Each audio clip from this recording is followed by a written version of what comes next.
Hello everyone. I hope you are doing well.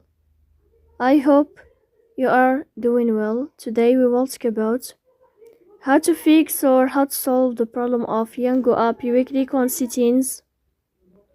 Here you will click on apps, default apps, app settings. Then you will search about the application of Yango and you will click here. You will click on Yango app.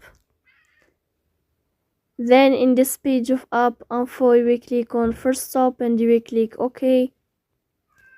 Here you will enter to the window of storage. Then you will click on clear cache.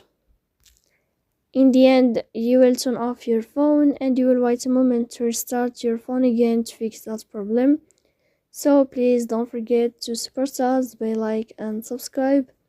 See you next time and thank you for your watching and your attention.